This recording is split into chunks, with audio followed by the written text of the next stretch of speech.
अस्सलामुअलैकुम प्यारे दोस्तों, क्या हाल है? ठीक हो सो? खैर खैरियत नाल हो सो? अल्लाह पाक तुहानू सेहत देवे, खुश रहो, आबाद रहो, वसते रहो।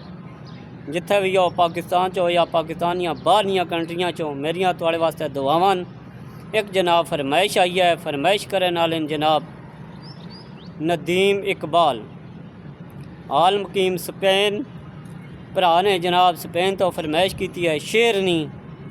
तो बड़े दुखी जे जनाब हो भरा जी, लव यू हो गया तुहाडे नाल, मुहब्बतां चाहतां तुहाड़ियां।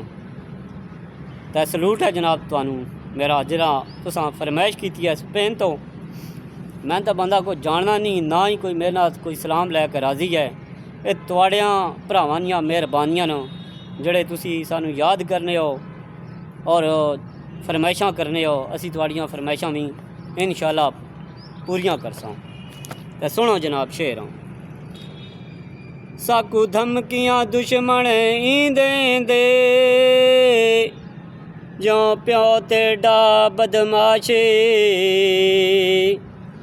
असां कई बदमाश तू डरदे नहीं, भावें हिंद सिंध दा बदमाशे।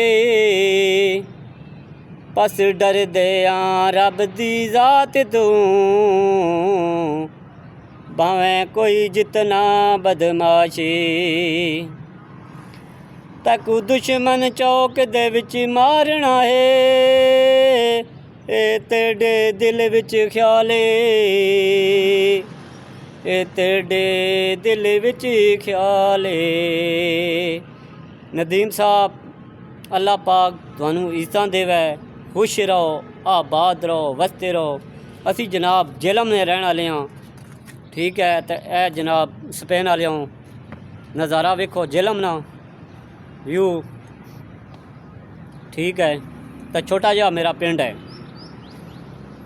तो ये तुहाड़ियां चाहतां मुहब्बतां न, अल्लाह पाक हर किसी नू इज़्ज़त देवे, हर किसी नू हिफ्ज़ो ईमान चो रखे।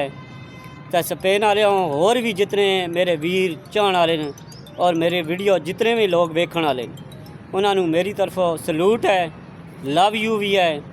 तो इस तरह जनाब प्यार दिती हो, तो फरमाइशां कीती हो, साडा भी रूह राजी हो सी, तुहाड़ियां भी फरमाइशां पूरियां होनियां रह सुनो। तो हुण तुहाड़े कोलों इजाज़त मंगना। आई लव यू हो गया। अल्लाह हाफिज़।